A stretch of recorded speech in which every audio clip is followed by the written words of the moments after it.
If you would like to put two videos in one screen on CapCut PC, today's video I'm going to show you how you can do it. First thing first, launch your CapCut. Once you do so, simply go ahead, click on import and import two videos. Let's go ahead and add these. Now, if you would like to upload a second video, the process is the same. All you have to do is click on this plus button, and I'm going to cut it to my ease. Now, if you would like to insert another video on top of this, the process is simple as well. Let's minimize it and simply insert it right above. Now let's go ahead and make sure these are of same length. For that, you can click on this video and remove it from these options right here. Now let's go ahead and simply enable our mask so that these videos will blend together.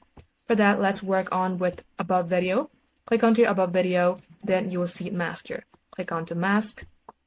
And likewise, click on Add Mask.